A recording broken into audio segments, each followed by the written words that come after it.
for this. Okay, so this is the third event of our Performing Solidarity series, and it's called Performing Solidarity, Dissensus and Compromise. So my name is Stefanie Sachsenmaier, and I'm Senior Lecturer in Theatre Arts at Middlesex University in London, and I've co-organized this series together with Noyale Colin, who is Senior Lecturer in Dance at the University of Winchester. And I'd really would like to give a warm welcome to our contributors, and those are Kitty Federick, Yael de la Luz, Charlotte Spencer, and then I want to acknowledge Hamza Hassan, who is unfortunately not able to join us today due to health issues. So hopefully we can reconnect with him in future. So a special thank you goes to Olo Taiwo, who's agreed this morning to step in. And we'll talk a bit more about the contributors in a minute. So just to say the idea behind this series is to address the ways in which the arts and specifically performance can exercise solidarity. In this regard, we've invited artists and activists to engage in conversations that cross the arts and the civic sector. Now, this event was initially imagined, as so many, and conceived as a physical gathering, and was meant to have taken place earlier this year at the University of Winchester, but needed to be postponed. And this was late January, so this was not due to COVID, it was due to the British rail issues that we have long forgotten about, I think, since.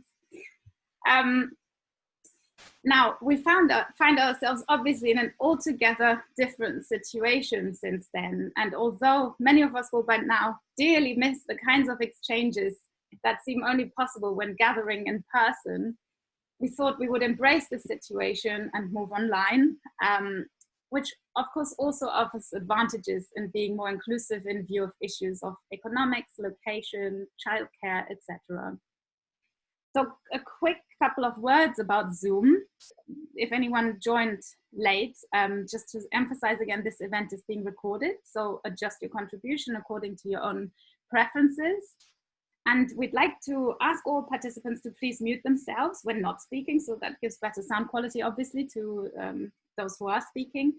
And if bandwidth allows, and if you agree to it, consider leaving your videos or your camera on, because it's really nice from personal experience to actually see some faces and some reactions rather than talking into a dead screen. But I'm seeing full faces here, at least on this first page that I have. This is really wonderful. Also to say, we're leaving the chat, it's already going a bit, I think, although I haven't got it on, there we go. We leave this on. However, just a word of a small plea.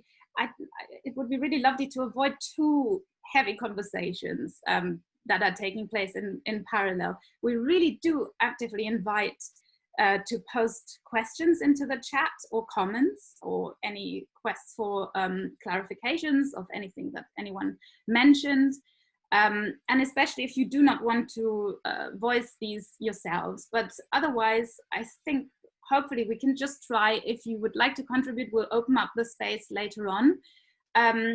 Simply try unmuting your microphone and speak. And if 2 or 3 people speak at the same time, we'll manage, we'll sort it out. So hopefully that will bring the focus a little bit into this shared exchange, which was the idea behind this series. Also to say at the beginning, a quick but important thank you to the Live Art Development Agency in London, which supported the first phase of this project in the autumn, as well as Middlesex University and the University of Winchester, who funded these events.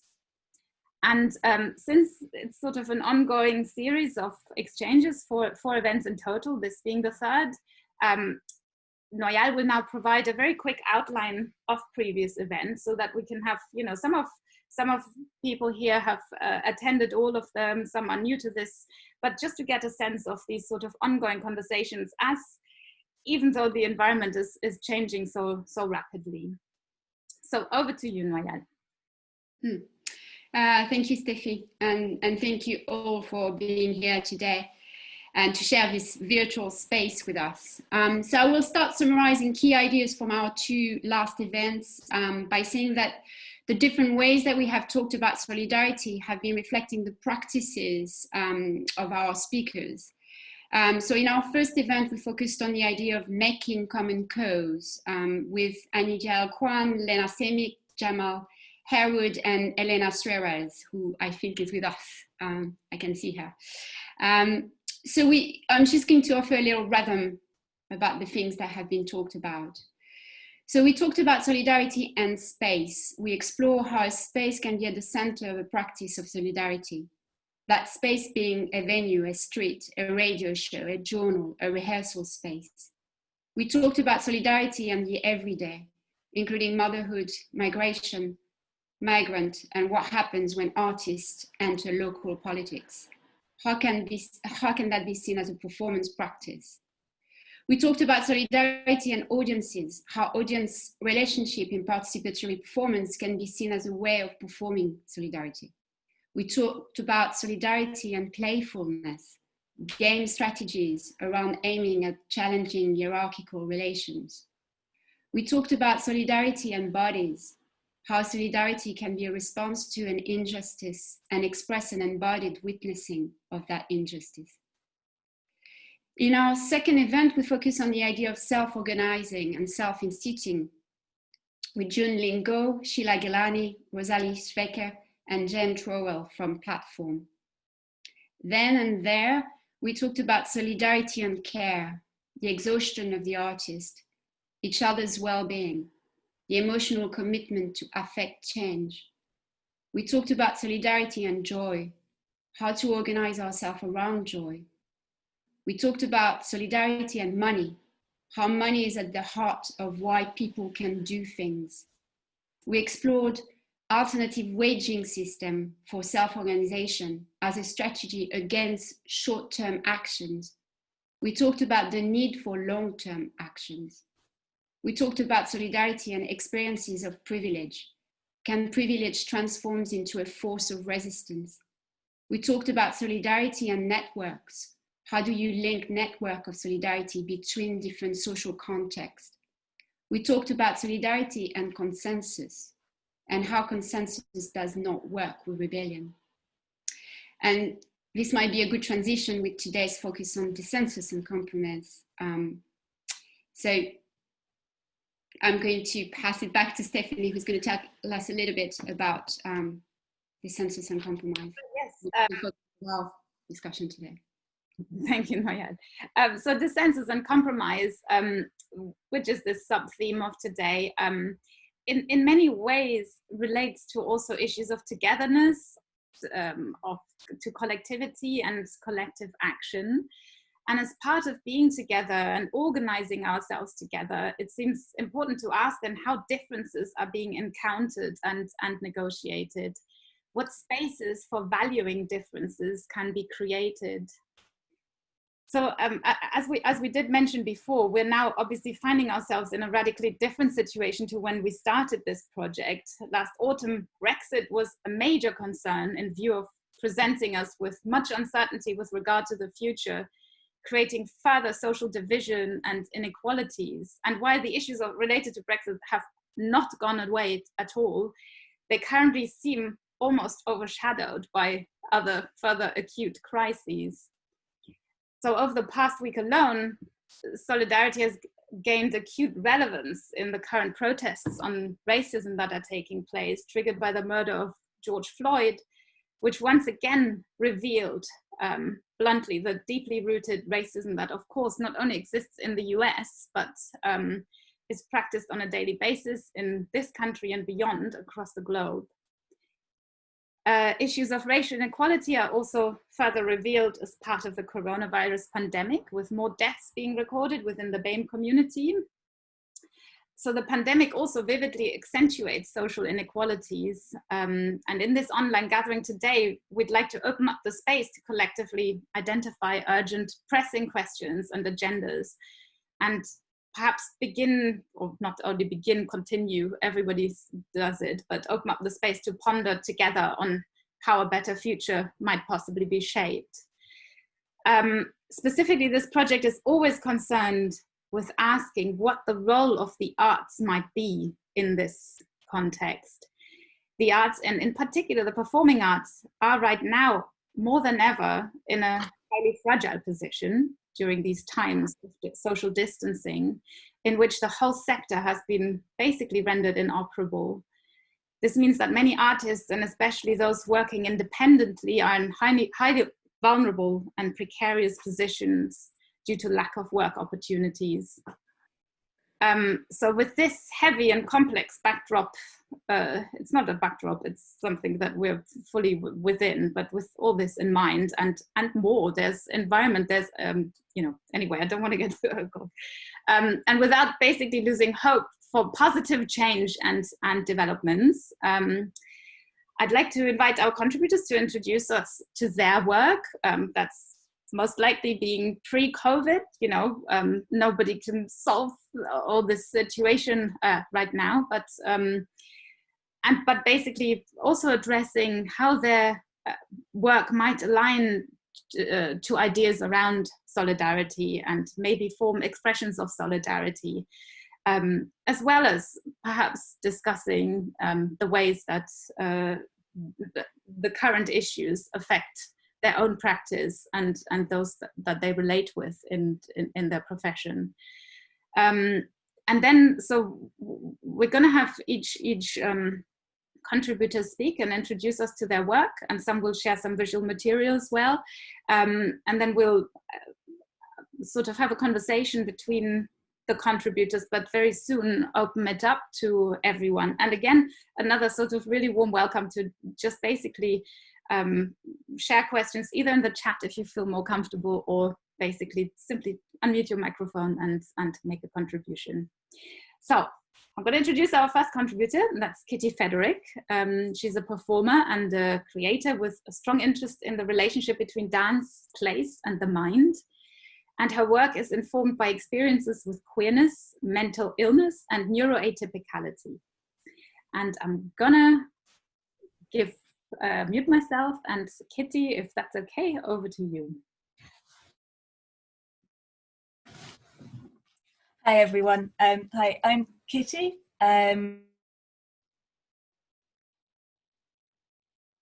a femme-presenting mid-30s white person who's also kind of glowing because I've got a really, really cheap camera on my computer, and it, even in a completely darkened room, it makes me looks like I am radioactive, which I kind of like. So I hope you enjoy that. Today, I might have trouble with words, so please bear with me. I can often struggle to find particular words, and I can also, sometimes it takes me time to process language when it's said to me, when it's read.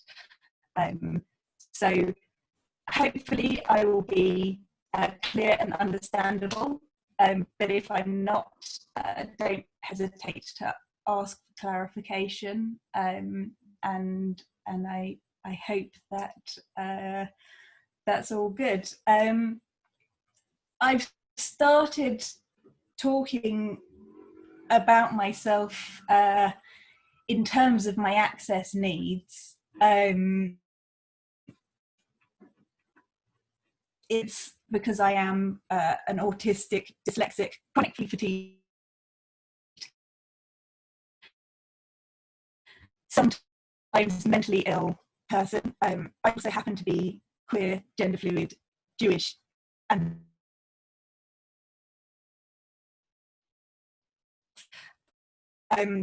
I also have passing privilege,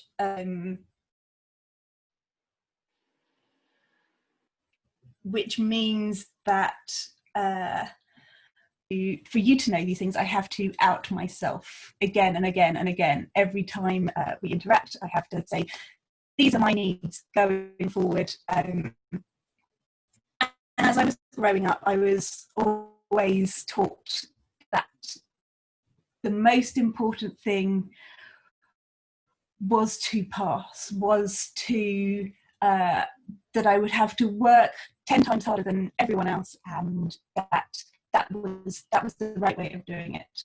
That I must at all costs appear normal, and I do use that word deliberately for whatever it's loaded. Yes, it's a very loaded word, and irrespective of the cost of doing that to my mental and physical health. As I have learned to understand more about the social model of disability, and I'm not going to go into that now, but if you don't know what that is, make a note of it, look it up, because it's a really useful tool. I started to understand that the way that I was taught to feel ashamed of myself, who I was, and how I needed to exist in the world was a major issue. And it became a key part of how I started to make work as an artist. The work that I make is centered around ritual practice that's both drawing from social ritual. Those of us here will experience rituals every day, though we don't necessarily acknowledge them as such. That might be how you brush your teeth in the morning. It might be how you celebrate a friend's birthday. It might be that you engage in religious practice. It might also be that you need to hear the song to the very end before you can leave the room. It might be that you have to triple check that your oven is turned off. It might be that you have to rock or tap or engage in other self-soothing practices that happen in an order, happen in a particular way that is necessary. I've decided not to share any visuals of my work today, and I'm going to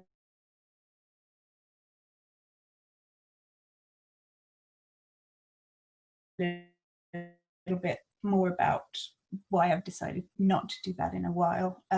Make the outcome at the end is a ritual that myself and my audience partake in together, and together we work towards something that has an element of healing or catharsis. My practice also includes working in a facilitation capacity. So that means that at the heart of my practice, as well as the performance work that I make, I teach, and I work primarily over the years. It has been with young people. I've been very privileged to be working with Kanduko Dance Company since 2011. And in that capacity, I have been lucky to work with many teenagers, helping them find routes into dance and routes into the arts, particularly for young disabled teenagers for whom those routes are not accessible or obvious. I have also in my facilitation practice, ran a program called Technique Exchange, which was a pay what you can sharing space for dance artists to share their practice, which was supported by Chisenhale Dance Space. And currently I've been looking at how we facilitate work online. It is, as a disabled artist, it's something that's very important to me that we continue to make classes available online even after we have finished with lockdown, because irrespective of the fact that some of us will be locking down for longer than others, people with disabilities can't always participate in the arts the way that people who can leave the house with predictability can.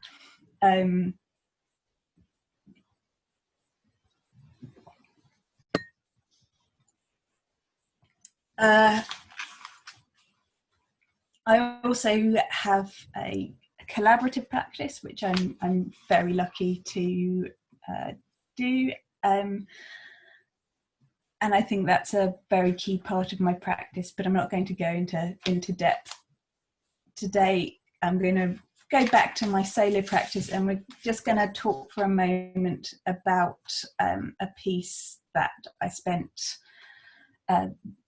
last few years developing called Someday Dominion. Someday Dominion was a piece that was looking at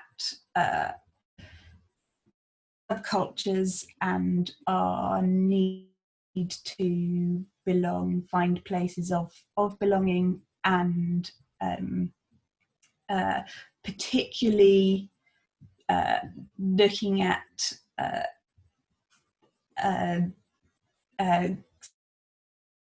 cultures dominated by white men. So that would be punk, goth. Sorry, I'm not wordsing very well today. And the way that as those kind of people from those subcultures have grown up, there have been, say grown up, then you know what I mean, there has been a movement towards far right of some of the more visible figures, the most notable of course being Morrissey.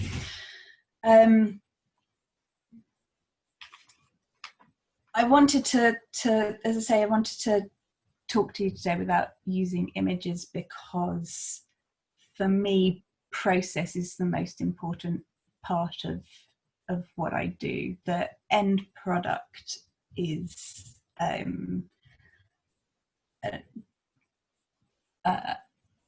joy, and I feel like those of us who get to perform are very privileged, and I think that performance plays a very important role in communication and is an important communication tool. But for me, my process is the key.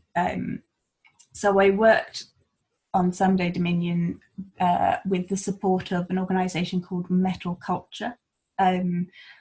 I also recommend making a note of them, because they're a really good organisation, very supportive, and through their help, I was able to work using call outs to their local communities to bring people in to have chats about their experiences as part of their local subcultures, and gather oral history, but also to bring people together for dinners to think about a community and what it is that we search for in community, why we are drawn towards our different subcultures,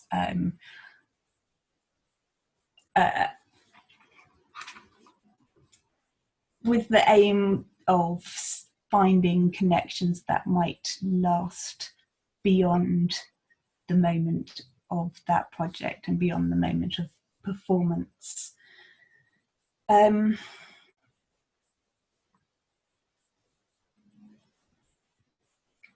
wonder if you would feel okay to try something with me. And it's really okay if you're not. I've never done this with a large group of virtually disconnected, connected people. So let's see how we go. But if you would like to, I'd like you to cast your mind back and see if you can think of a place where you first felt like it was okay to be yourself or to explore the person that you wanted to be.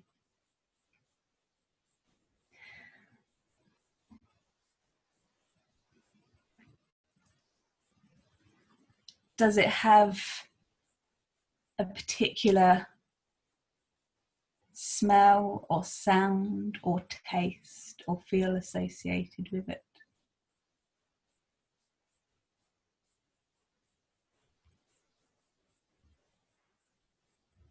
If you were there right now, what would you be wearing?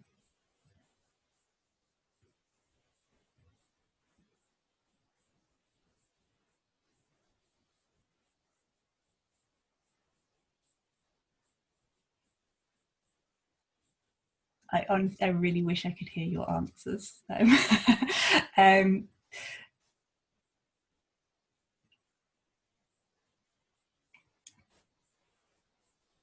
Is there a song that you might associate with that place or time? If you were to hum it to yourself now, what would that sound like?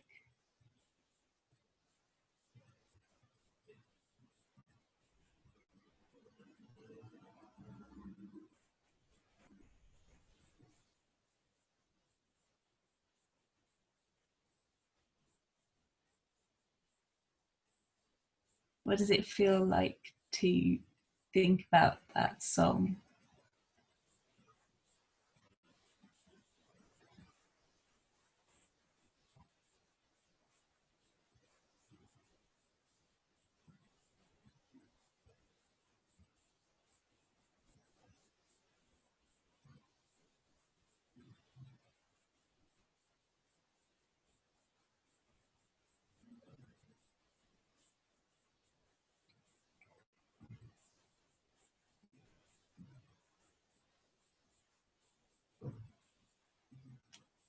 And when you're ready, you can let the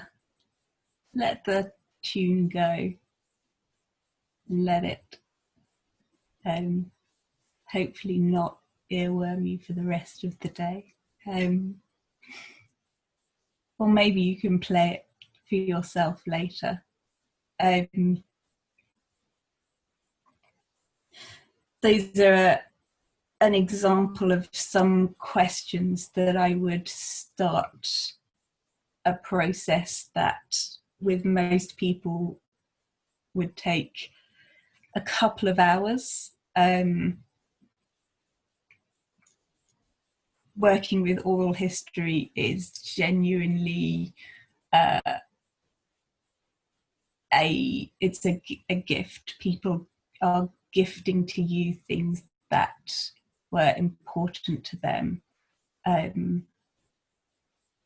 there's also something in the act of creating a space where people can feel heard and supported, and that experiences that were important to them are in this space and time important to you. And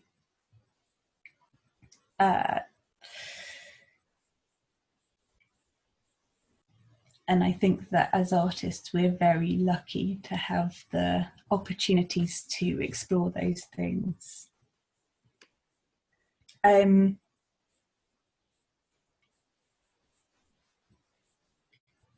just gonna wrap up by sharing a thought that I had when I was first asked to participate in this discussion of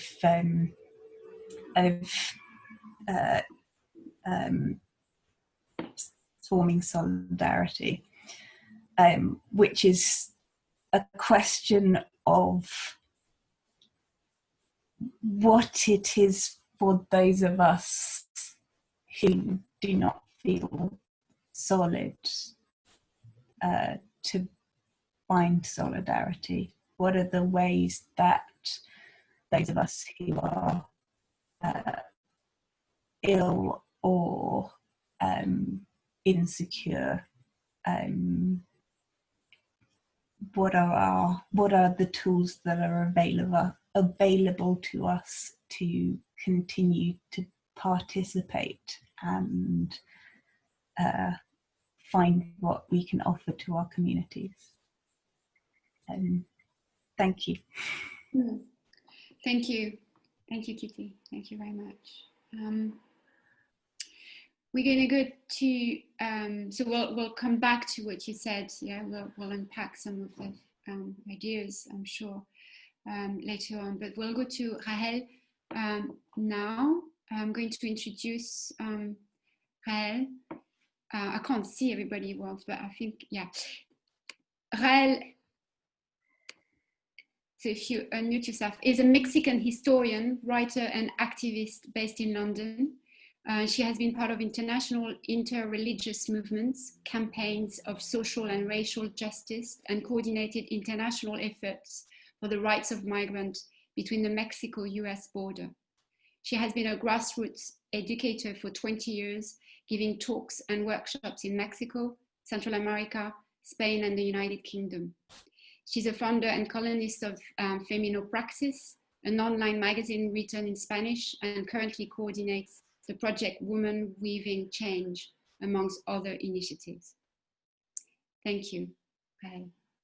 Thank you so much, and thank you for staying this afternoon with us. For me, it's very, very important to open a space like this, because sometimes, especially migrant persons in this environment against migrant, hostile environment against migrant persons and refugees and BNE communities is very, very, very tough. No, for this reason, I celebrate this initiative, and thanks so much for inviting me. So for me, it's so important talking about what is the solidarity, especially because now a lot of migrant persons, they or we come from different countries, from the south, global south, to different countries in Europe. But yeah, definitely sometimes we need to exchange some ideas with campaigners and people working in grassroots collectives, and sometimes we have tensions, and sometimes we agree in ways to go together, and sometimes we don't stay in the same conversation, or maybe we need to to go more inside to in conversations about different issues in common. So for me, it's very, very important. Always I am very interested not just have this conversation with the grassroots collectives or with campaigners, as well with the academic, because my background is from the academic world, and from this reason I was involved in the activists, because sometimes when you have the framework or you have the knowledge, I think my commitment is share this experience with other person in way to break these hierarchies and these ideas for other us. So I preparing for this occasion a PowerPoint presentation, because as you know, I improved my English, so I try to engage you with some ideas, with some images about my personal and collective journey with this with my activists and my ideas about the solidarities and change at this. So now I'm ready to share my screen. Can you help me, Noyale or Stefanie? It should work. Yeah, Just press on share. okay, I am ready, but it's just your desktop, Noyale? Yeah, I think you click on share. Let me put now no, it's not working with my computer.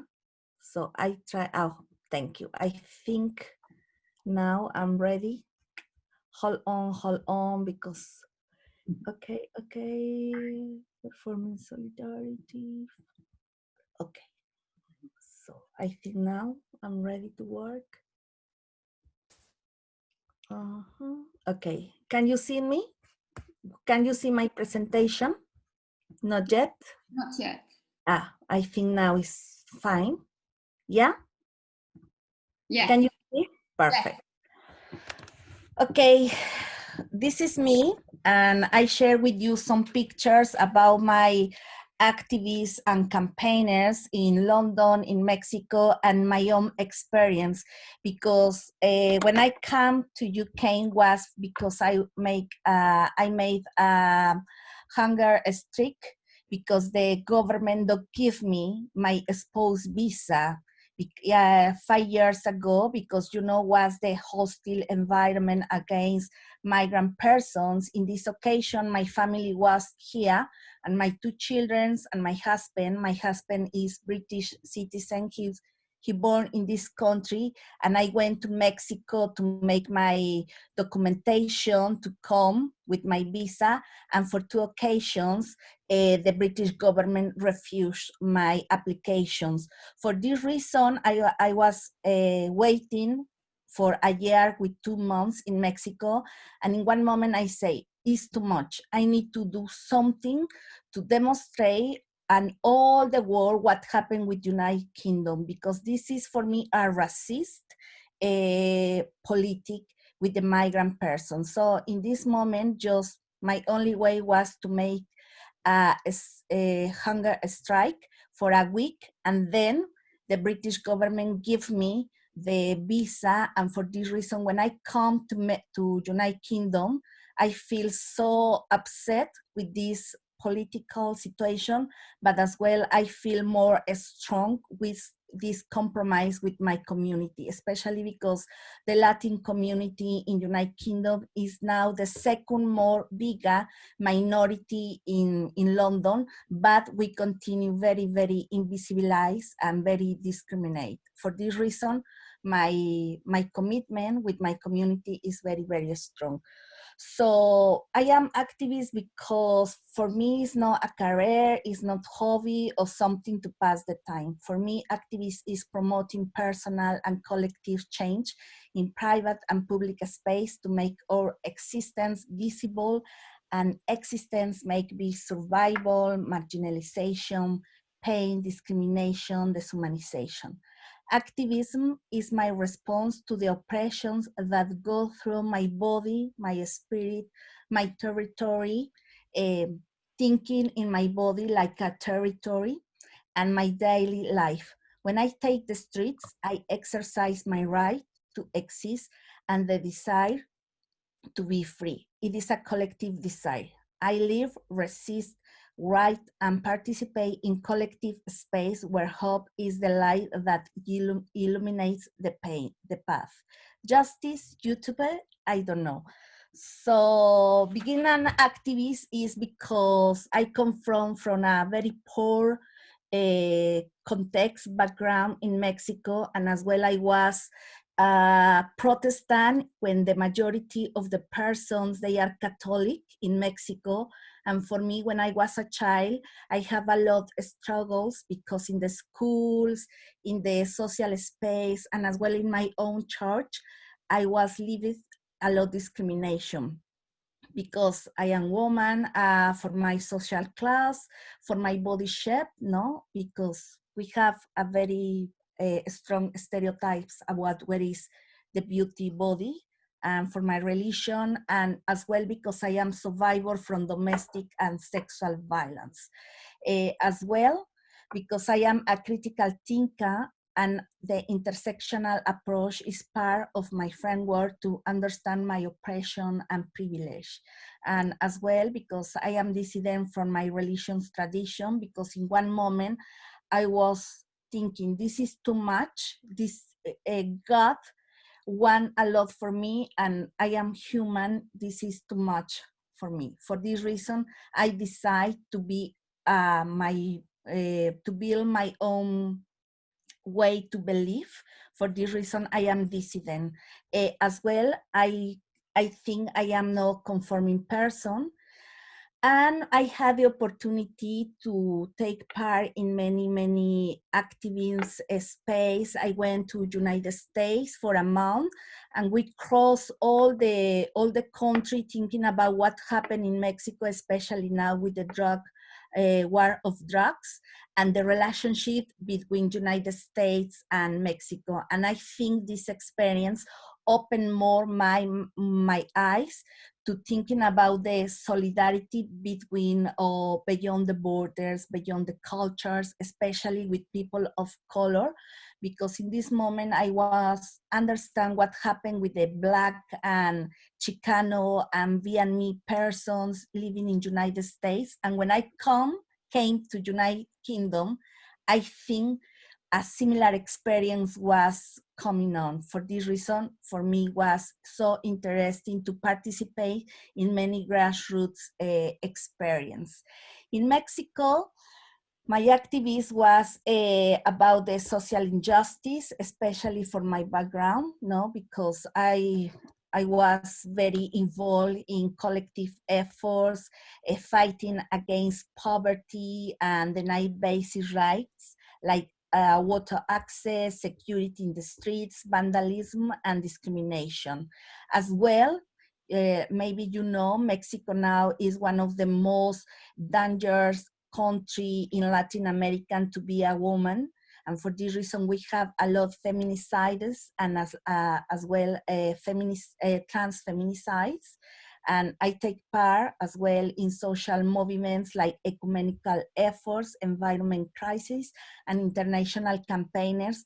For example, supports the Pastor of Peace, and these collective are struggles against against this prohibition to have United States against Cuba.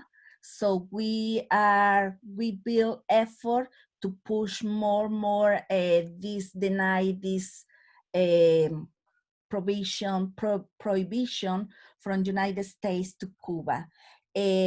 Also in here we have some examples, the space when I was involved, and as well cross-borders activism. As well, my issues was about the migration, especially working in caravans with people displacements between Central America, Mexico, and US borders.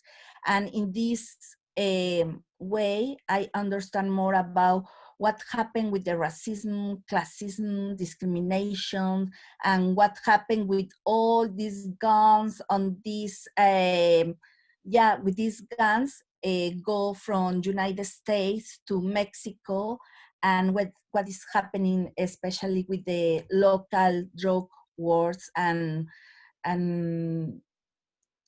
with these problems. But now I need to focus and share with you about my own case. No, in this moment I was thinking, what happened with this idea when we're thinking about a world free from borders? In this moment, my statement was, no woman is illegal. And I share with you a fragment from an interview when I came to United States. Many people asked me what happened with my own struggle, and in this moment I was share what happened with me outside the British Embassy in Mexico, and as well what are my feelings now living in United Kingdom. So in this moment I was share my experience about my hunger strike. And in here in United Kingdom, I am working in a charity, is Latin American Women's Aid.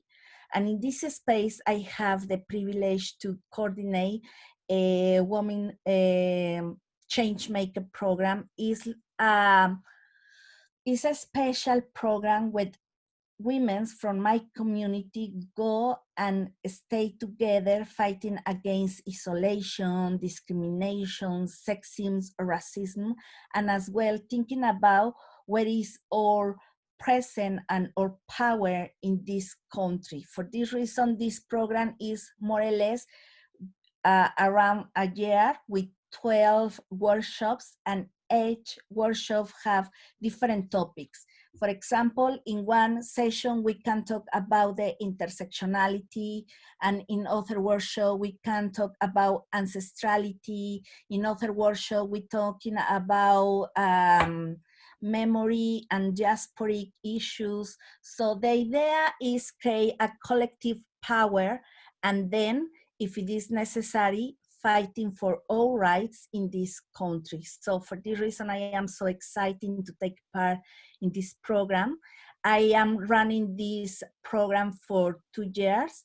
This year I am in my maternity leave, so I come back to Lawa in July, the next month. But yeah, we working especially against the hostile environment, against migrants and refugees. As well, we're thinking and we try to resolve these issues with the Brexit, and as well, and this is very important for us, for my community and for me as well, thinking what is the effect with the cuts and austerity in social service and women's social service, especially like women of color. This issue is so important for me, and against white supremacy and against discrimination, because when I come to this country, I live a lot of discrimination, especially because my English is not good, or sometimes my accent is so strong. And sometimes when some white persons, some white women listen me, immediately they smile me, but I know they are not listening me. And it's not just my only situation. When I talking, or when I try to talk with other women from my community, they feel the same sensation. So for this, is important for me to balance my power, my personal power, my personal oppressions, but as well to understand this is a collective situation, because in the majority of the communities, we have hierarchies. And for me, it's so important to continue in the grassroots collective, because for me, it's so important other women like me with university studies, and sometimes they have challenges like me, they feel we are together in this journey. So for this reason, is for me, it's so important involve them in campaigns, because it's so important for all survivors. As well, you know, the Latin American community is so happy, and for me as well, is so important celebrating my roots. In every demonstration, we try to dance, we try to share food, and for us as well, it's a fighting, but it's as well celebration. One of the most passionate things in my campaigning and compromise with my community is fighting against gentrification and social cleaning in London.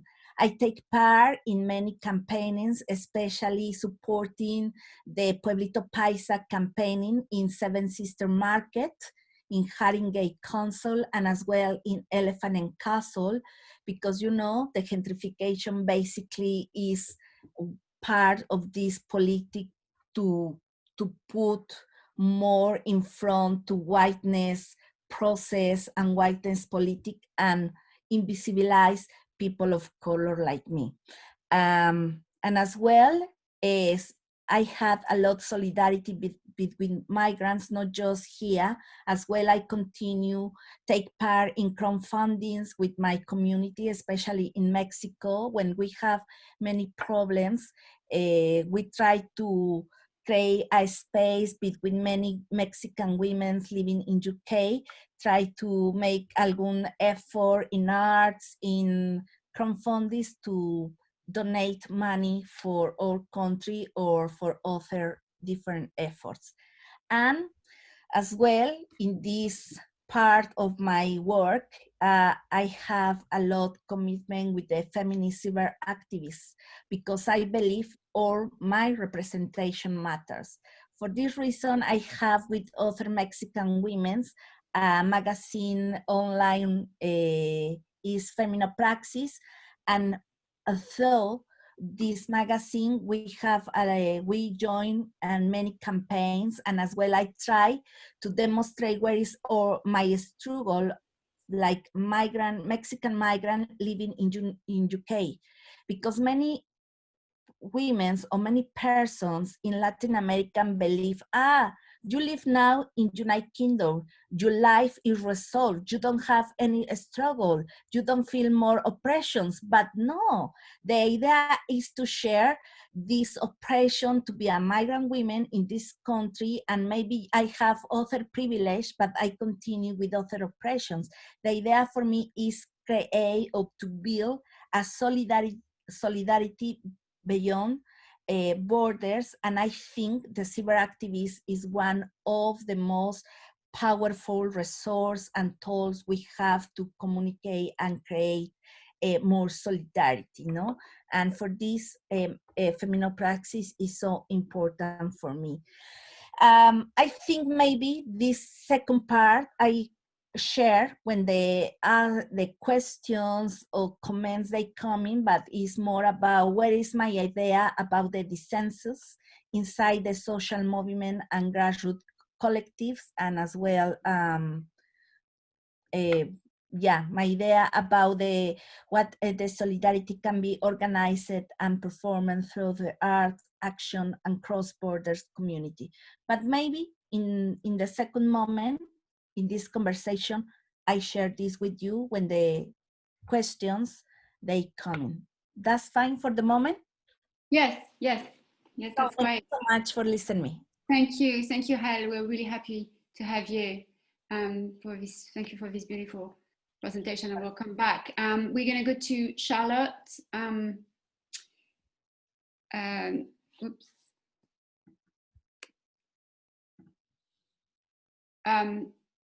Sorry, I'm just going to, can we hear me? Yeah. Yeah. So I'm just going to introduce Charlotte. Charlotte Spencer work around Charlotte Spencer project in usual spaces in order to open new forms of conversation and change how and where performance happen. Through each artistic project, as part of the Charlie Spencer project, she strived to build community by inviting people to re-encounter themselves in relationship to their lives and their environment. So Charlotte, do you want to tell us a bit more about practice? Can everyone hear me? Is that? Yes. Okay, great. So hello everyone. I work as a choreographer and a dance artist, and the more that I work in dance, the more that I feel that my job is to invite people, and by that I mean all people, not just dancers, into closer relationships with their moving bodies, with others, and with the spaces in which we live and work. And it feels both fitting and challenging to be talking about performing solidarity today. On this day, my work is always about the live moment of gathering people, of all of the potential for renewed connection and change that it holds, and mixed together with the confronting challenges that being and working together presents. So not being together in the live moment is quite challenging or confronting, I guess. And so for the past 2 months, we've not been able to gather in person. We've been separated and we've been distanced, and I've found the enforced move to digital gathering both kind of relieving in some ways and also really difficult in other ways. And often I feel that my nervous system is like quite overwhelmed and my body is quite undernourished, and that's a kind of strange place to be, especially if my practice comes straight from the body, but also like we all have bodies, and like for the last 2 months I've only seen from this way up on people.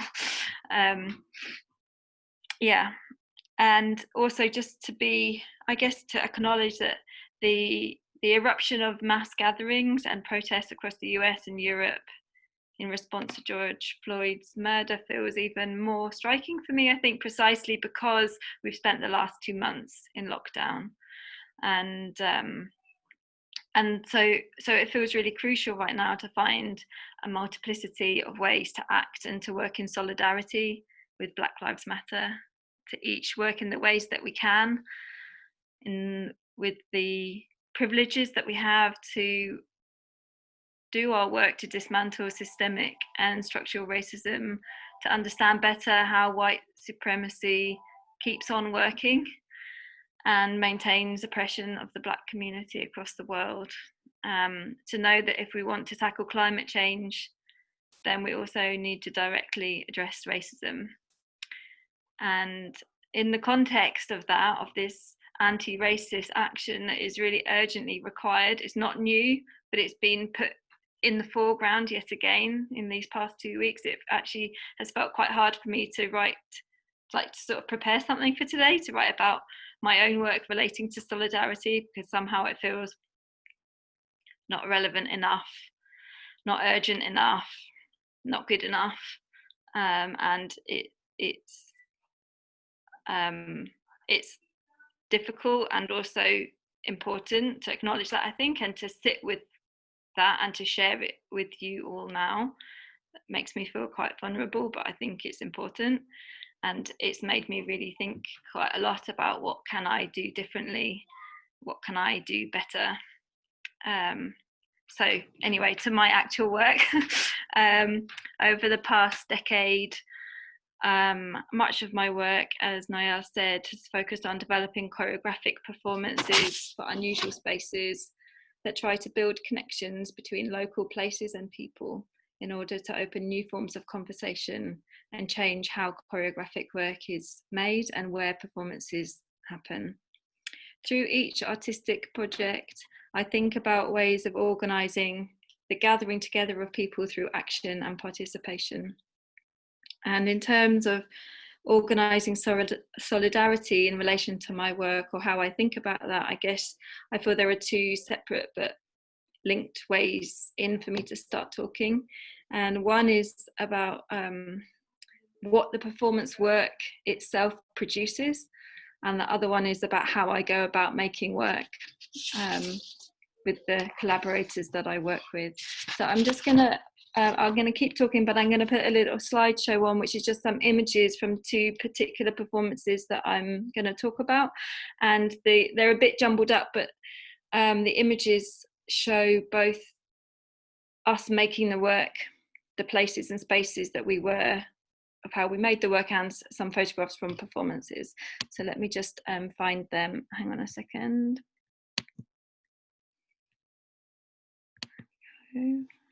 Yes. And then if I go like this, okay, so people can see these, and maybe I can scroll through them as I talk. So it's doing it for me, fine, perfect. So I've been interested in finding, so when I'm talking about what the performance work produces, I've been interested in finding ways to engage audiences physically in their experience of performance. Rather than sitting and watching, I've been devising performances where audiences can encounter the work with their own bodies, where they can be both the performers and the audience at the same time. I'll just pause it here. In 2013, I made a work called Walking Stories. This is an image from that work. And it's an intricately choreographed group audio walk for parks and outdoor spaces. I mean, it's actually in a field, but most of it in parks. For roughly 20 to 25 people, normally strangers, to do together. They gather and they explore the work together. I will continue with the slideshow. And then between 2015 and 2017, I made another work called Is This a Wasteland? It's also a performance through headphones, this time designed for vast, disused, derelict urban spaces. In that piece, up to 100 people at a time involved themselves in this performance that plays with questions of autonomy, co-responsibility, authority, community, the public and the private. It invites its audiences, that's a picture from it in Glasgow. It invites its audiences to reimagine their relationships with their land, homes and material things. The show ends as the sun sets, drinking tea around a fire.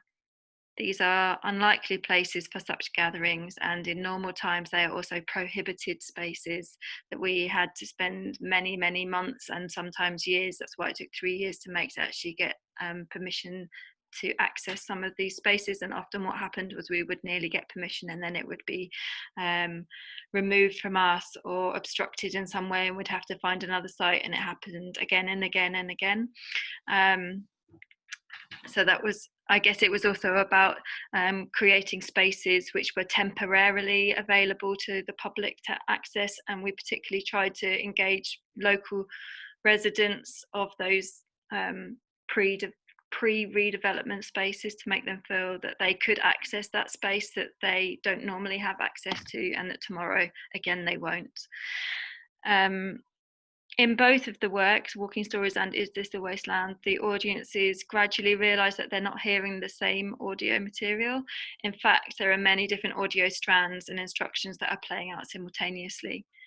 And this gives rise to a rich and complex, often fairly chaotic set of webs of actions and interactions between everyone. Through each performance, everyone is navigating and negotiating their relationship with each other, with the place and their response to being given instructions. There is agency, but some people don't feel it. These performances are made up of the responses and the decisions of each particular audience. They are full of negotiation, cooperation, compromise, energy, leadership, misunderstanding, differing interpretations, disruption, interruption, and sometimes rebellion. And it is purposeful that these works, they are like a microcosm of life somehow, and they hold it all. There is space for all of those different kinds of interpretations and responses, and some of them are difficult and confronting, and some of them are joyful, and together that the sensation of the work and what comes is emergent, it's responsive, it's transient, it's embodied. And I think the embodied bit is really critical, that all of the people that come to experience the work, all of the audience members, they also embody the work. They do it. and they breathe it and they choose it. And if they want to leave, they can leave. And if they want to take the headphones off, it's also a choice. And if nobody listens to the instructions or responds to them in the ways that we had imagined, then that's what happens. You know, like the ownership is shared somehow. And then if I talk about the making of the work, with both of these projects, the way that we made the work, or the attempt, was that the way we made the work reflected the questions that the works were trying to engage with. So we practiced ways of being and living together as a creative team. We found ways to negotiate, to cooperate, to lead, to stretch the edges of what felt possible and manageable. Whilst making walking stories, the creative team, it ranged across the time we were making it, but it was like between 6 and 9 people, something like that. We cycled across England and France by bicycle between different residencies that we had. We travelled about 3,000 kilometres. We travelled through a landscape as we made a work about walking through a landscape. And during the making of Is This a Wasteland, we lived for some of the time on the edge of an industrial forest. We spent extended periods of time working together on large disused sites. We built our camp as we wrangled with ideas about home and belonging, as we encountered temporary makeshift homes that people were actually living on. You know, some of the sites that we looked at, we saw that people were living there and we chose not to work there. I didn't want them to be moved on. I didn't want to disrupt that, but it's really, really normal and common. We found on big empty sites for there to be people living there because they don't have choice about living somewhere else, I guess. And that became very much in the foreground of what our privileges were and what it would mean to bring a performance to those spaces. And so I guess we were trying to live some of the questions that we were working with around land use and access, and who has access and who has permission and who has a say. Our processes were regularly disturbed and disrupted, just as the final works are full of disruption and interruption. The making and the performing of this work felt like a small rebellion, I guess, a rebellion in relationship to traditional ideas about how you might make and share choreographic work. And in a way, they tried to offer us and our audiences a taste of a different way of living and being together, which is not always easy, and that feels like an act of solidarity. And the final thing I just want to touch on briefly is one of the questions that Noyale and Steffi sort of proposed to us to think about when we were preparing, was to think a bit about how we deal with difference and negotiate compromise. And I was, to begin with, quite sort of resistant to addressing that, because I think I find it hard when there is disagreement. But I was thinking particularly in relation to they're linked, but to the making of the work. Like, what do I do to try and hold a space for difference to exist within the makers when I'm working with collaborators? And with Is This a Wasteland, there were 6 performers and we were a team of 10 people, so it was quite a lot to hold. And I just wrote a short list of, like, I guess, strategies, which I'm going to share. So I tried to listen a lot and to be as transparent as possible about how projects are being organised, about money and about schedules. I tried to build collective trust and care in the work.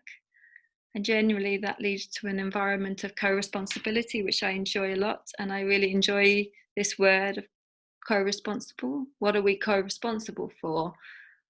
Yes, I have the authorship of the work ultimately, like it's my responsibility, but what do we share? And that also reaches into the audience as well. What are we co-responsible for in the moment of performance?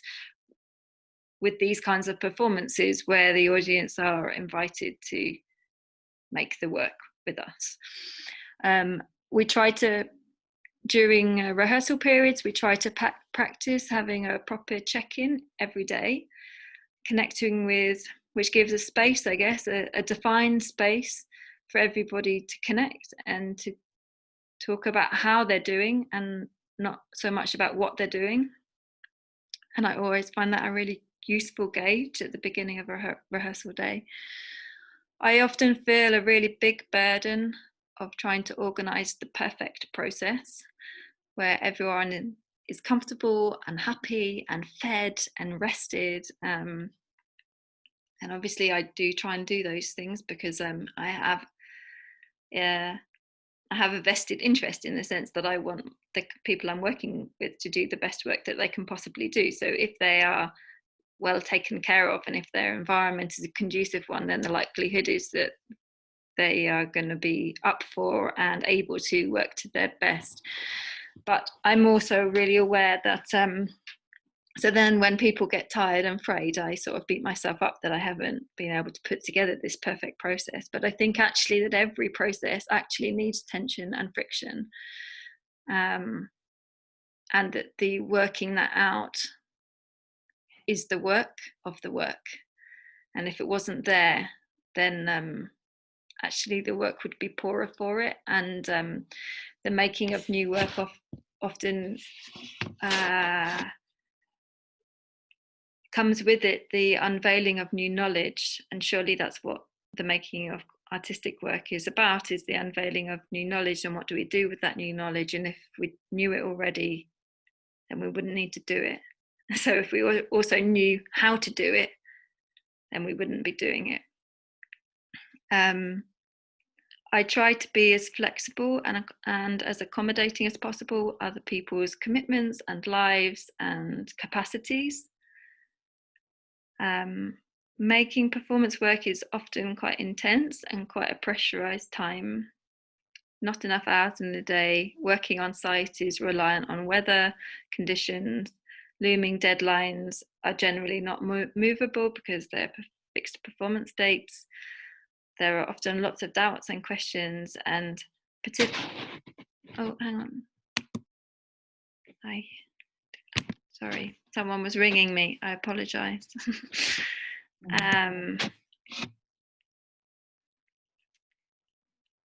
And there are lots of doubts and questions that arise. So there's potential for difficulty and unrest. And at that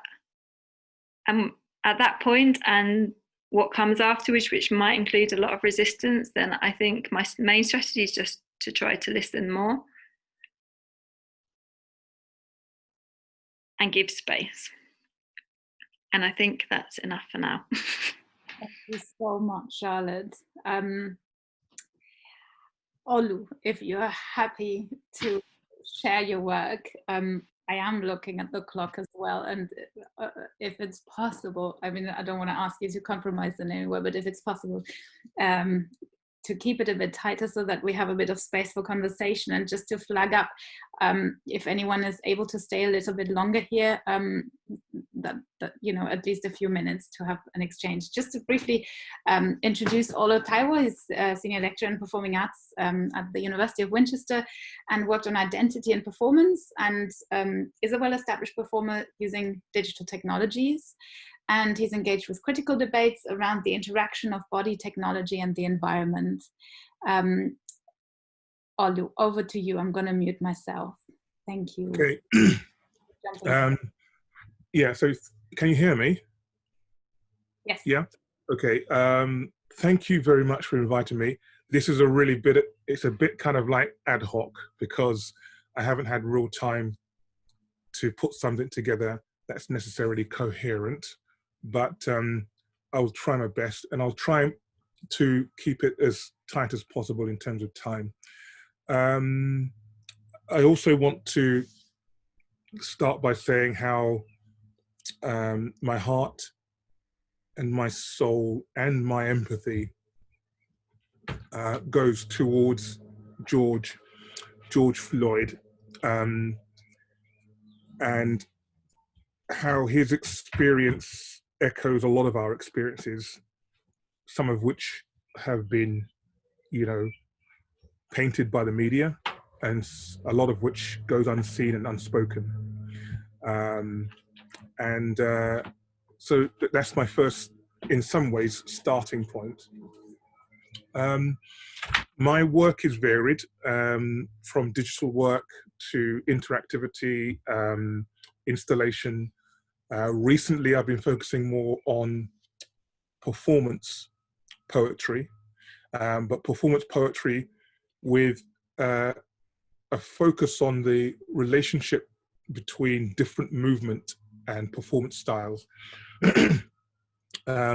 Just to give you a background of my personal experience, my personal ancestry, my name is Olubenga Olushola Elijah Taiwo. That is a Yoruba name from the Ijebu Yoruba tribe, and also the Oyo Yoruba tribe, situated in Western Nigeria. Nigeria, of course, is a construct of Britain. So, and the independence of Nigeria was in 1960. I was born in 1965, which makes me a post-colonial. However, I was born in England, Clapham, London, which makes me a further interesting identity issue, in that I'm British. But of course, when you say that, even now, there isn't a problem with that term because of how being British has been framed and is underpinned. So a lot of my work tries to unpack that. I think I might share some things now if it's okay. Oh goodness! All right, this is how it works. So let's see. First, I will go with. Okay, so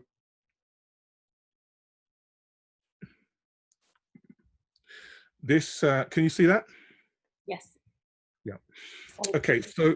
Well, it's nothing at the moment. It's a grace tree. So this is I'm gonna whiz through this because not all of this is relevant. But this is in some ways right at the essence of my work. So I did a presentation in London that came off the back of a presentation that I did in Greece, in Athens, and the now how do I?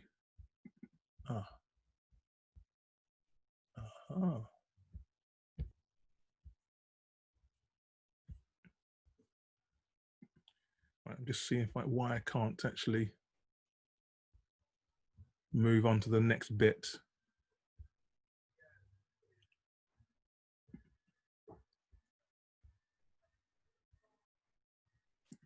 Okay. It looks like it won't allow me to do that. Sorry. It's I will just read it out from where I am.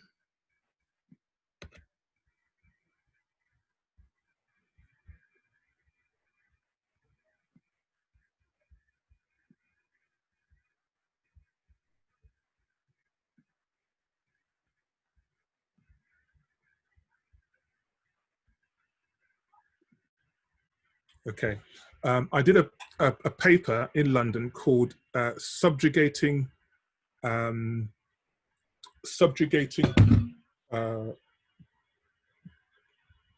feelings and experiences which are to do with our personal culture, so an example being my ancestry comes from the Yoruba culture, but because of I grew up as a grammar school student, and so I learned all about English history, British history from the British perspective, particularly from a grammar school perspective, because it had a very clear mandate in terms of educating the working class, the intelligentsia of the alert working classes to go and do their bidding. So I had a particular perspective. It wasn't until I started to unpack my own cultural experience that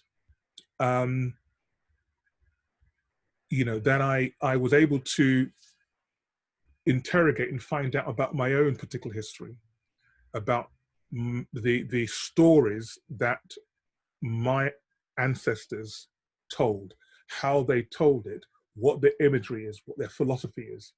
And it quickly came to pass that what I was finding was that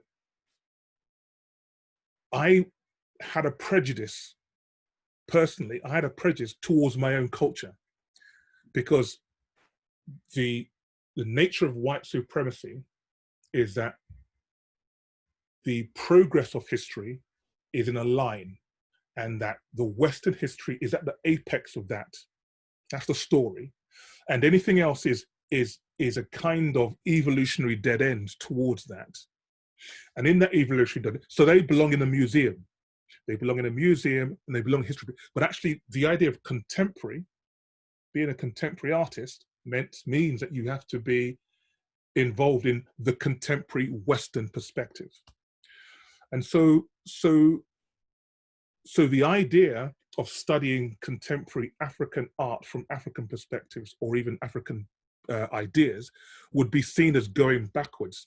This is amongst my peers. I'm talking about Yoruba people, Black Africans, Black Afro-British, as well as kind of like my cousins and so forth.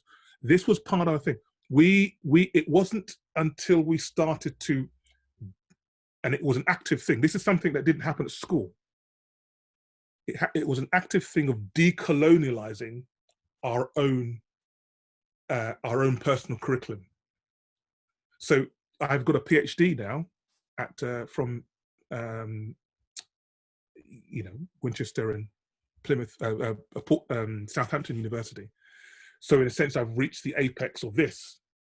But then now, and through that process, part of it was trying to reclaim this artistic process. So I did this through several things.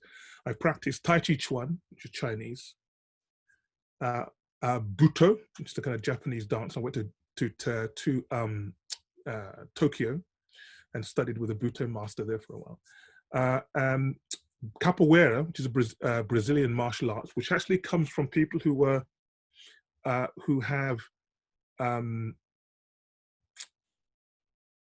enslaved West Africans and then taken to Brazil, mixed with American Indians and also the Portuguese.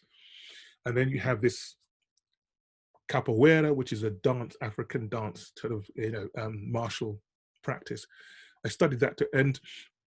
And then, of course, I went to Laban to do physical theatre and sort of choreographic choreology. I studied a lot of Laban technique and Laban philosophy. And so in a bid to try and make sense of that, I came up with a kind of practice which is basically, I'd call urban Buto, which is a relationship between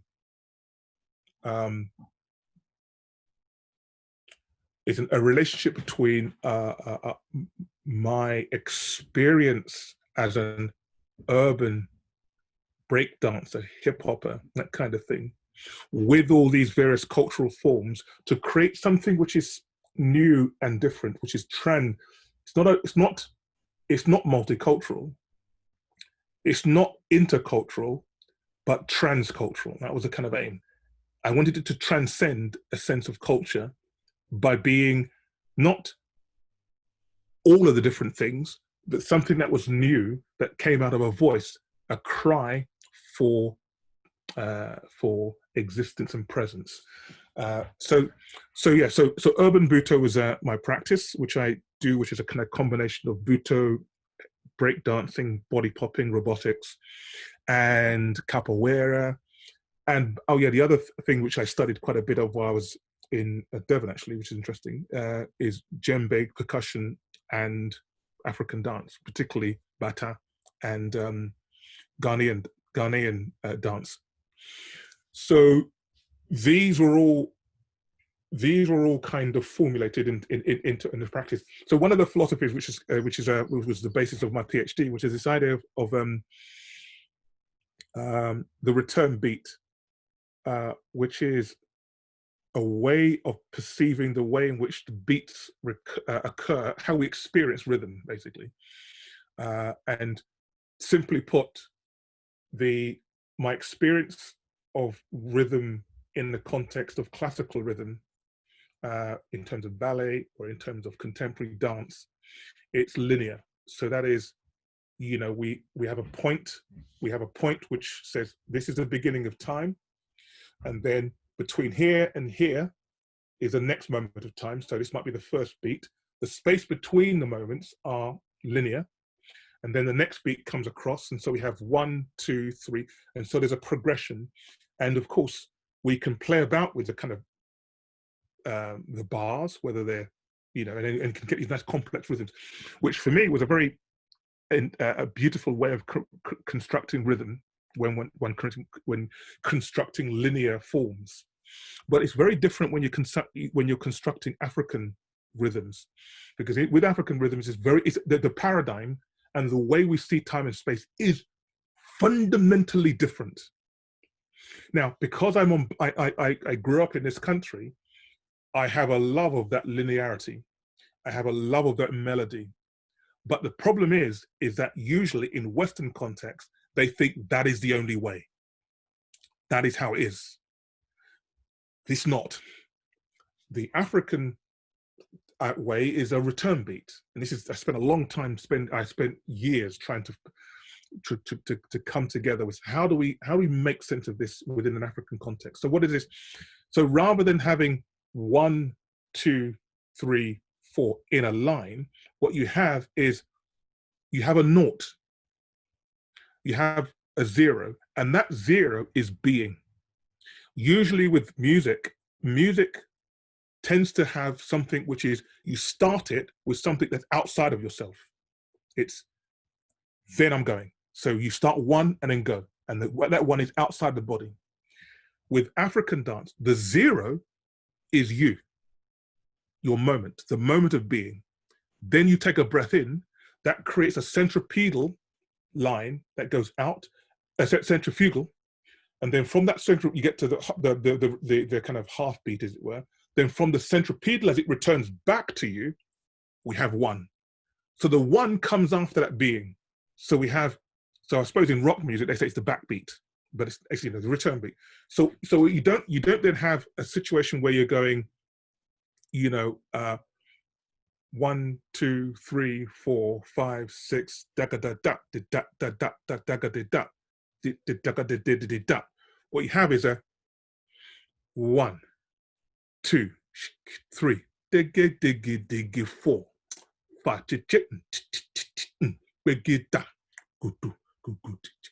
so it creates the space of breath and being, and then when we see those two things, and what's beautiful, I think, probably when you look at things like jazz and some of and reggae music and hip hop and Mexican music, where this relationship between the linearity of line and wonderful melodies interacts with this return beat of this African. I mean, we're talking about a metaphysics of rhythm, which when I talk to my elders about this, they'll just go, eh. But because it's so ingrained in our culture, it's like, this is thousands of years. It's not even mentioned. You know, this kind of stuff comes, and then there's another thing as well, which I think is quite crucial, which is that this, if you were to, you could say, and it's not quite, I don't want to be too specific on this, but you could say that the predominance of the line is a kind of patriarchal perspective of time. The return beat is matriarchal. It's not, there's no, it's you know, there are no two ways about it. This is the womb. This is the heartbeat in the womb. This is when the child comes out of the womb, the elders are there to start producing the rhythm of the community, which then becomes the womb for them in life. It's a very different kind of way of seeing time and space. And so a lot of what's happened within my work is, how do you try and find how do we try and make sense of these two paradigms when one paradigm sees itself as supreme. And I think I'll leave it there. Thank you so much, Olu. And thank you to all contributors. I obviously, if somebody needs to leave, this was supposed to finish 4 minutes ago, but we sort of only just got to the point where we could start talking and sharing. And obviously, if you need to leave, thank you for attending. But I think we're gonna open up directly, at least for a few minutes, to have an exchange. So if there are any responses, any questions, any ideas, provocations, feel free to simply unmute your microphone, or if you don't want to speak, just put it into the chat. But this is the space for that. Any resonances with anything? And I can see one hand, which is Yeva. Hello.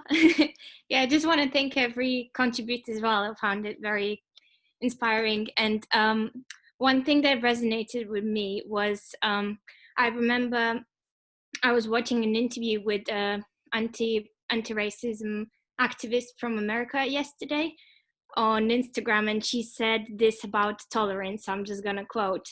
She said, "I found that tolerance means to put up with. I don't need to be tolerated. I want to be valued, recognized, and appreciated.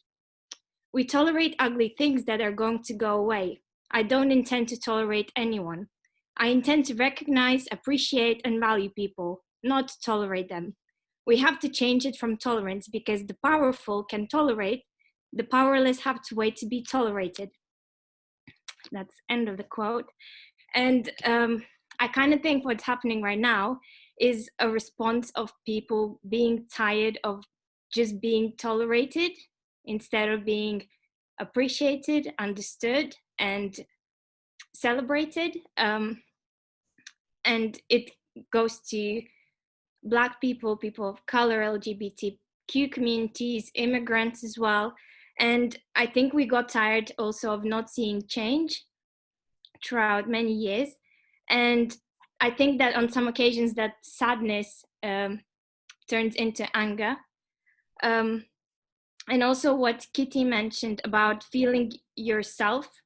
And it's kind of weird that we have to remember when we were allowed or when we felt like we can be ourselves, because we shouldn't be allowed to be ourselves. It should just be something we are, and we shouldn't need a permission to be ourselves. Yeah, I think that's it. I don't know if anyone wants to respond. I'd like to just, there was a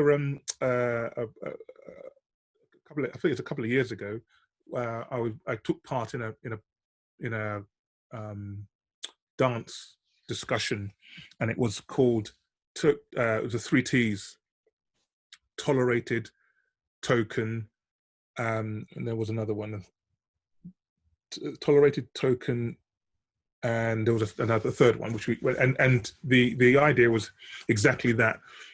How do we go past in society being tolerated, especially when you're Black and British, or if you're Indian and British, or if you're Chinese and British? Your Britishness is always under question, particularly if the history of Britain is so forth. And so there are so many, and also with the narrative of Britain, the narrative of the dominant culture edits and suppresses other narratives and other stories. So then those stories can't be reinforced and expressed. So no, I think that's a really, really, really important point that you made.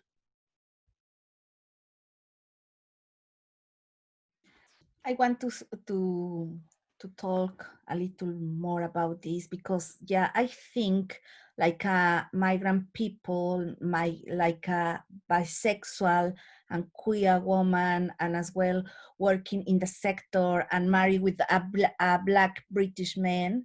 So we have a lot in common and feel this oppression.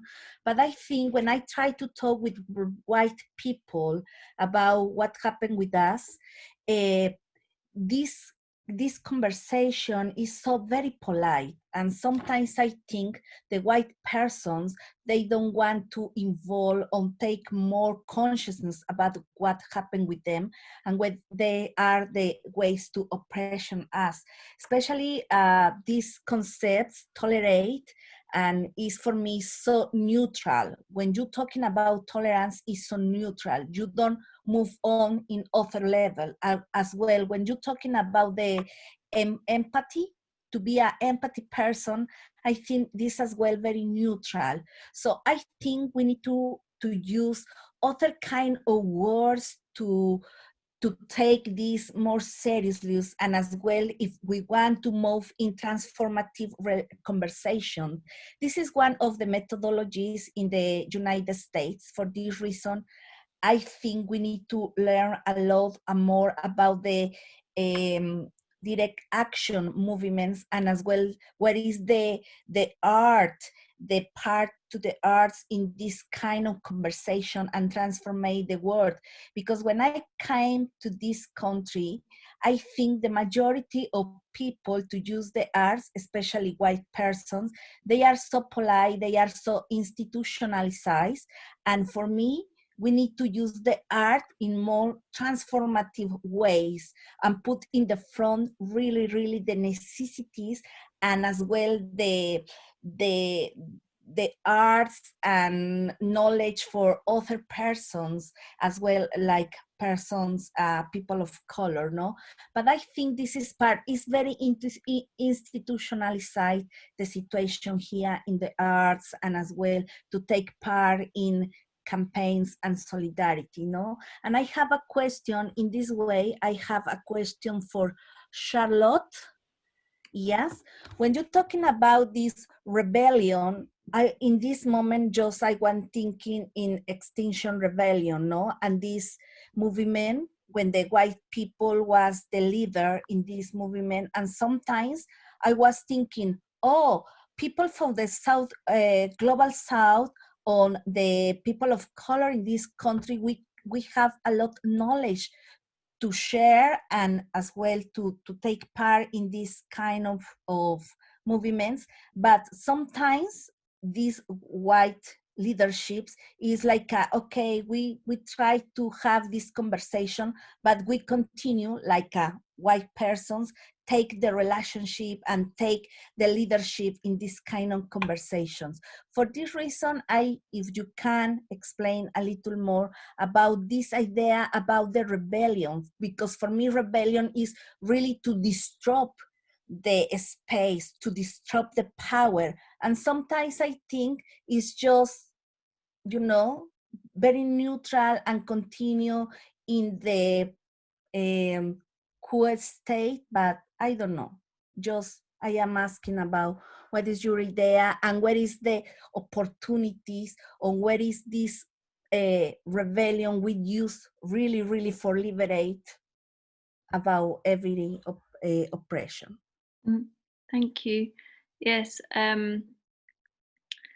I agree with much of what you're saying, and I also notice the politeness that's deeply embedded in me through my upbringing and my background. I think one of the use of the word rebellion that I was in when I was talking wasn't really relating to anything to do with Extinction Rebellion. And I think one of my biggest concerns with that movement in a way is the sort of almost fetishizing of being arrested, which is a really privileged white place to be sort of put yourself in the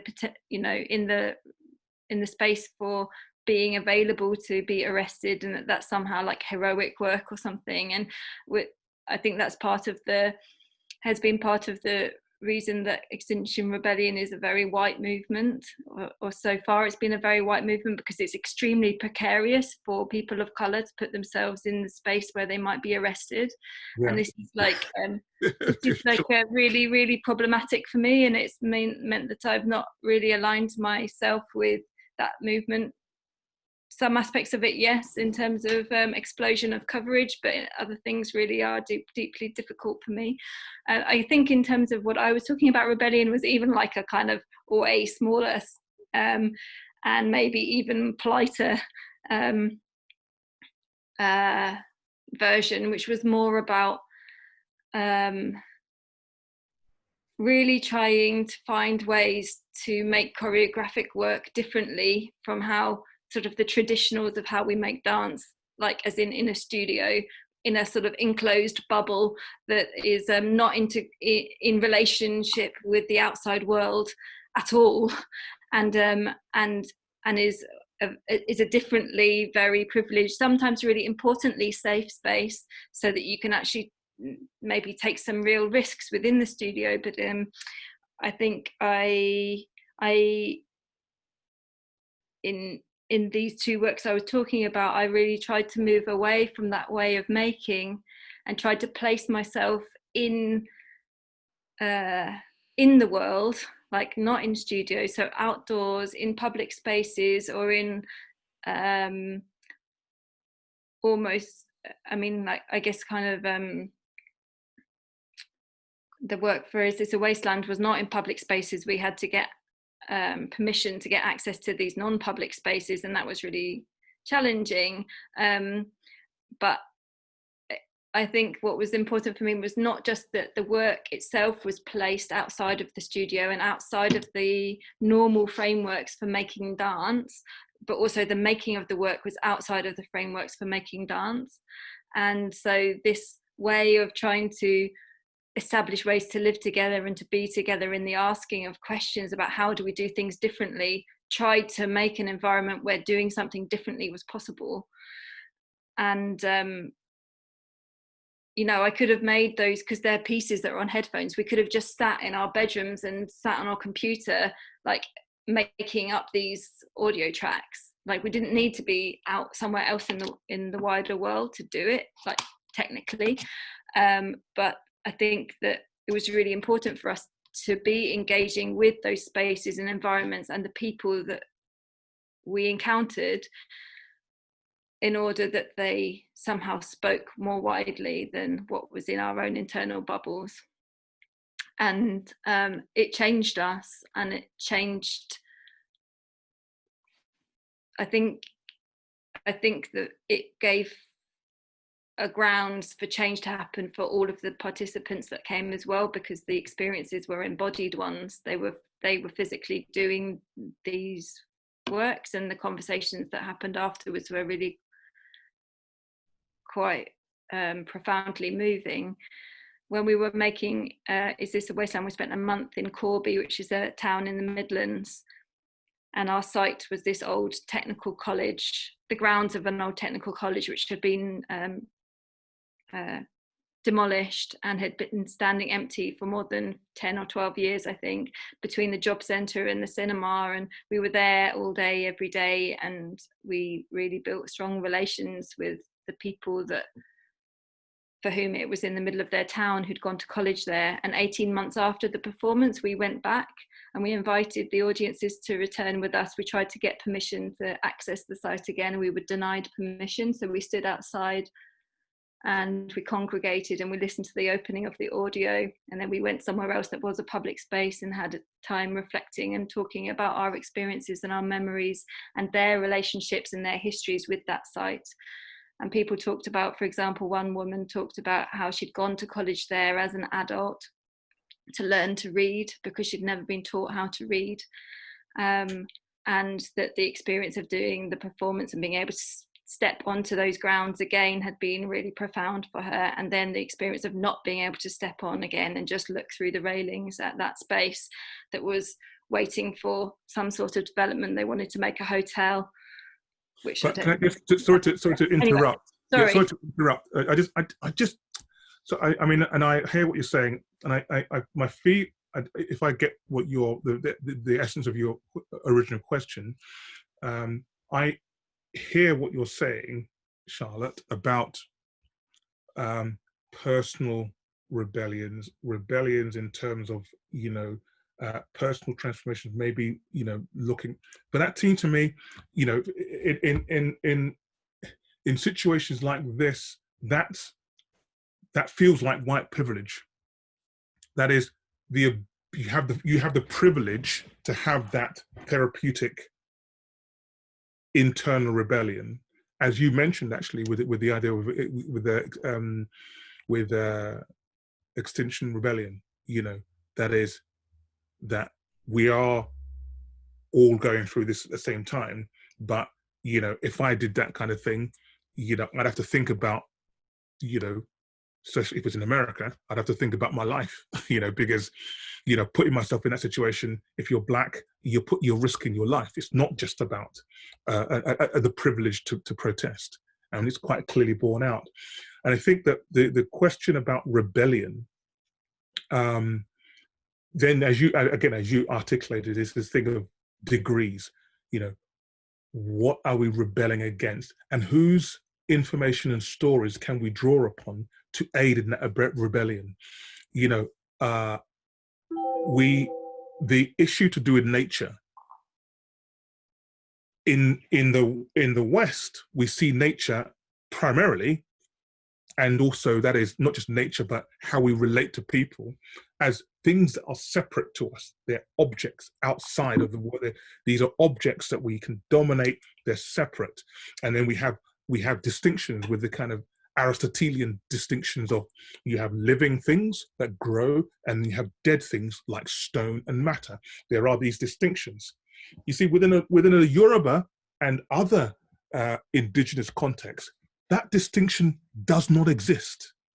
The idea that life doesn't permeate everything is not that. So therefore, we have ways in which we think about nature that can be of benefit to the way in which we can think about nature in the Western world. But whilst we keep those kind of ideas locked up in museums for us to go and consume as culture, they are never going to be part of the story. So consequently, we're looking at a kind of a mechanistic solution to something which is mechanistic in its disaster. So I think that and I think when we're talking about people who are refugees, my mother and my father were migrants to this country, but they were economic migrants in the 60s, and we experienced in the 60s. I didn't experience this because I was born then, but my mother and father experienced. It was fine to go to places and it says, no Irish, no Blacks, no dogs. It was kind of, that was okay to have that. It was out there. So consequently, what that did to people coming in is, it was very clear that you're not really welcome. But if you are welcome, these are the places you can go to. These are the places we don't want you. So from the point of that, where people are talking about freedom and expression, other people are talking about survival and acceptance. And this is the tension that we have when we talk about words like rebellion. Yeah, and, I think rebellion is, you know, I think now that's a really sensitive word, and I think, like Charlotte, you said, you were actually mentioning also in the context of choreographic strategy and rebelling against a way of making work, within the structure of potentially training and production economy of choreography and dance. So, you know, I think it's really interesting how words become so much like weapons as well, and trigger a lot of emotion, because they also bring personal memories, like you just did, Olu. I'm just conscious that Sophia has wanted to ask a question to Kitty. How do you create safe, supportive spaces for your participants, Kitty? Would you be able to respond to Sophia? that's quite a good question. I think at the end of the day, it always comes down to seeing who's in front of you, and taking your time to really listen. And that is true whether you are working one-on-one to do some oral history work, or whether you're working with a group of people to lead a dance class.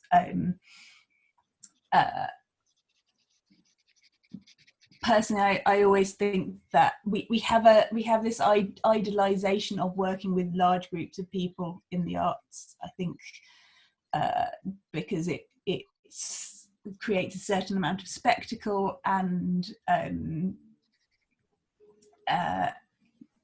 is, you know, for funders is very attractive. But I think that we know that actually working in groups that are smaller, where you can really dedicate time to people, to getting to know your participants, to take the time that it takes to make people feel safe and welcome, is really important. And there's lots of kind of practical things about how do I make safe spaces around things like making sure things like meeting people outside a space where they know and bringing them inside, if making sure those options are available. With the things that we're is in the title of today is talking about compromise, and unfortunately one of the things that we often have to do as artists with limited resources is compromise. So oftentimes we end up working in spaces that might be not physically accessible, or they might be in parts of town that certain socio-economic groups might not visit as much. And then we have to think about how do we break down those barriers. How like, does that mean that I need to go out to work in a different place? Does that mean that I need to go out and meet people somewhere else? I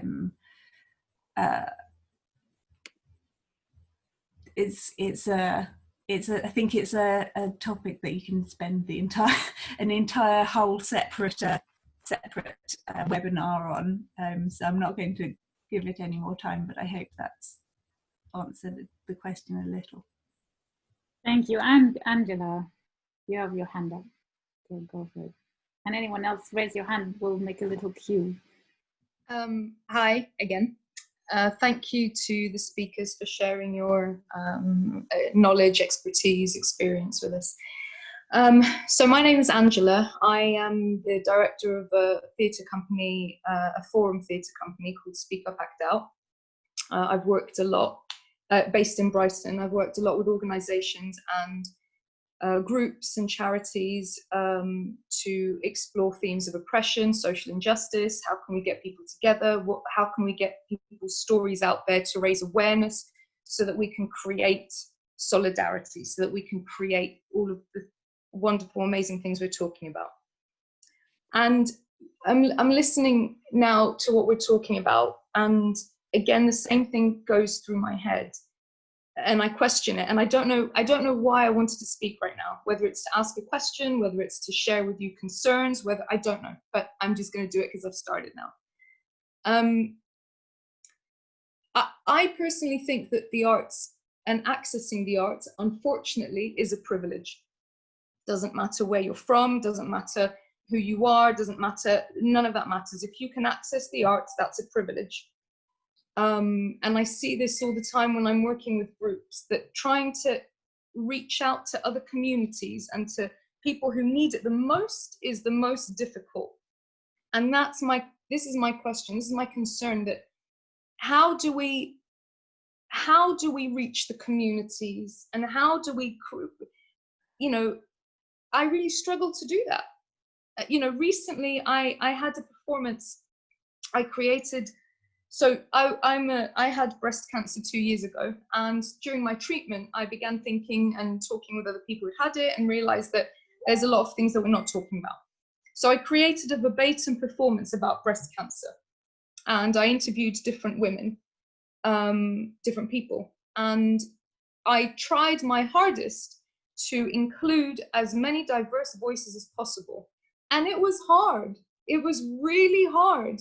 To you know, people were suspicious of me, and this has happened with other you know, pieces that we've done, that we've worked with. You know, I've worked with homeless or people with no fixed abode. I've worked with people in the family law system with sexual, and people are suspicious.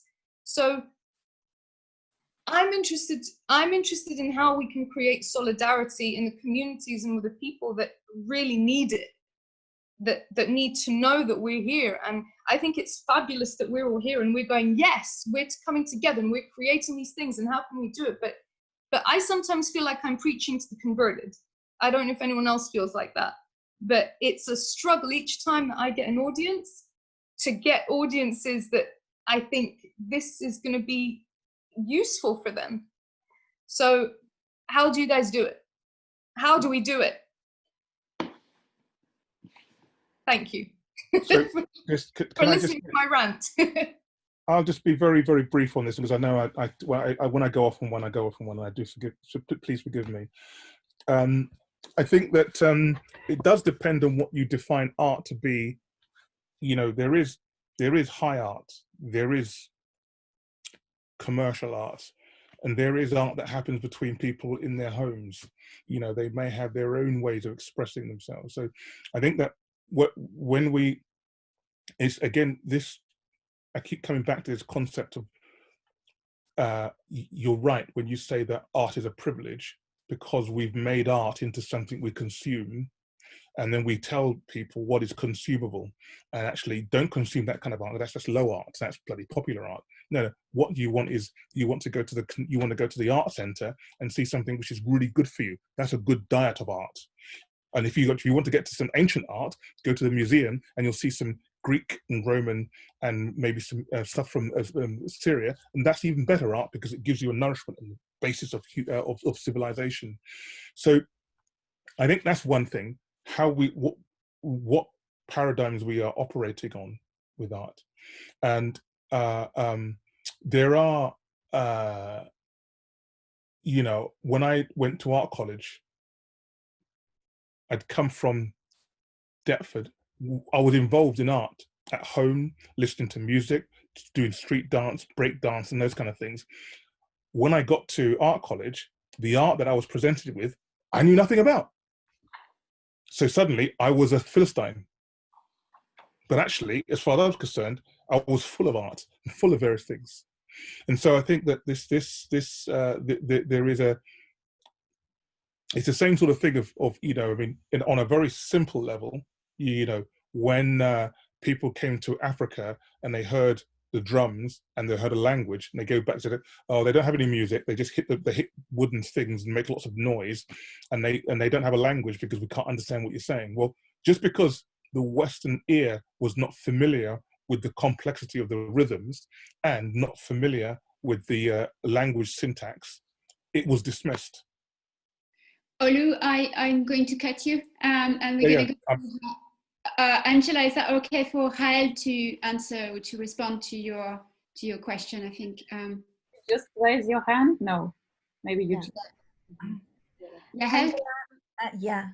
Angela or Angela, thanks so much for sharing your concerns, because I am as well facilitator, and I am training as well in intersectional approach, and sometimes I need to work with white people to thinking about where is intersectionality and privilege, and always my recommendation of my advice with the white people or people from Britain is so interesting to participate with us, people of color.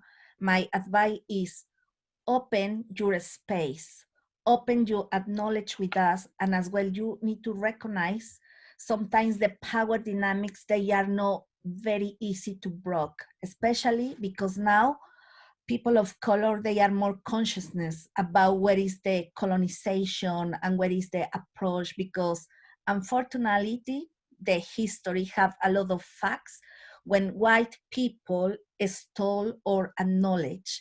And sometimes they not co-create or don't not create a space of safe space, because the power, always the dynamic of powers, they are very, very strong. And sometimes we have a knowledge and we have as well the possibilities to create this space. And for example, now in LAWA, Latin American Women's Aid, is the charity when I am working. And we have a partnership with the Tate Modern, and we open a space to be a part to the different events with the Tate. But sometimes I think the Tate exchange open the doors, because we are part to the community, we are part to the neighbors, and sometimes it's for politics. But in the real life, we feel alone sometimes when we try to manage or work in relationship with other space, because not all space, they are open to collaborate with people of color. For this reason now, people of color create our own space, because we have, okay, we know we have this knowledge, we have this resource, and sometimes it's so difficult to manage the power. So yeah, I think this is one of the challenge to work with the people of my community of people of colors, because we really we create our safe space, because we believe we have the knowledge and we have the skills to manage the things, for do things for our own communities, no? But I think this is as well for relations to the power and for the story, and a lot of things we need to think in when we try to collaborate and to create a space or projects for this. But yeah, I think it's not nothing personal, it's just the political situation, no? Yeah. Sorry, can I just add something? Yeah, no, I don't think it's personal. I think, and I guess maybe I wasn't very clear, but it's not so much working with people, it's bringing it to an audience. And Olu, I hear what you're saying as well about how art is what we perceive it. I think if this is for theatre, at least in performances, yeah, everyone has their way of creating and expressing themselves artistically, everyone. And that is something that happens instinctively, whether it's through art, whether it's through music, whether it's through dance, whether we all have that inclination to do that. My question is, how can we, and I hear what you're saying, Yael, you're right, it's about opening spaces, and how can we open them as performances to bring people to come and see them. I think that's a big challenge, because people still perceive going to the theatre, and you see, like, the majority of people that go to the theatre, they fit a certain demographic. How can we make public theatre spaces and performance spaces and art, how can we break down these barriers of, oh, art is a privilege, or I'm not going to go to the theatre? That's the kind of thing I was talking about. Thank you. Ruth, you had your hand up several times for a long time. Hi, yeah, I'll try and keep it brief. I know it's running over loads. Thank you, everybody. I'm a newcomer and it's been really fascinating. I think I wanted just to come back to Kitty's question about how can we perform solidarity when we don't feel solid. Sorry if I'm paraphrasing, it was something along those lines, which I thought was a really lovely way of putting it. And in relation to what you guys are talking about, I guess at the very level of the body and the practice of, I'm sorry, my background is dance. I'm a dance scholar and artist. I think reflecting on even some of the dance practices that I engage in, I can do that because of my own privilege. I'm able to go into certain embodied states even because I have a degree of safety. And I think that's really something that I'm kind of trying to work with and understand, how even at the level of the body, there needs to be a kind of different understanding maybe of what that baseline is, but also reflecting on solidity in relation to fluidity, I guess, and how performance, dance, the trans-cultural also that Olu was talking about, that there's something around the fluidity that those sorts of forms offer us that I hope aren't mutually exclusive with the kind of direct physical actions that also need to be taken. And I'd hope that there is space for both of those kinds of practices to be performing solidarity in different ways, I guess. Thank you so much. Is there any final burning contribution? Because I'm really, and I'm really grateful to everyone having stayed so much longer. We clearly need a bit more time, but there is a further opportunity. You might have read, it's on the 2nd of July, we have this a final event of this series. Same time, maybe we'll extend it by half an hour or so, at least, to keep that opportunity open. And we have wonderful contributors. It will be Ellie Harrison, who's actually here and has been listening. There she's waving. Jamila Johnson-Small, Chris Alton, Ruth Taylor, who is from the Common Cause Foundation, and Freddie Opoku Adaye. So we'll actually have 5 contributors next time. We'll circulate it in the usual ways. Thank you so much for all your contribution. Noyale, maybe you want to say something as well. We will find nothing more than you. Thank you all. It's a shame that we don't have time to discuss more, but we're so happy that we have another one. So please join us again in July, and we'll try to organize it slightly differently so we have a bit more time to exchange, because it's really, really rich. And thank you to all our speakers. You're amazing. It's quite uplifting. Thank you. Enjoy a sunny evening. Somehow the sun came out here, at least in Leighton. Maybe also where you are. Take care. Take care. Thank you so much. Thank you. Thank you.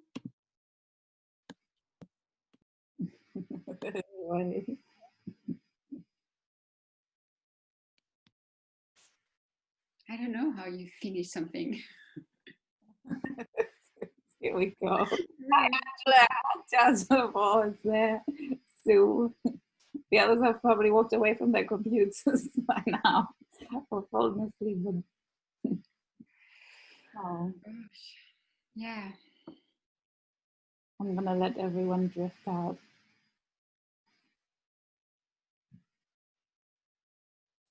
Shall I end it? Yeah, end the recording. Sure, I think. Just end the recording. Oh, should I end it here? Yep. It's still recording, apparently. Yeah, you can stop it.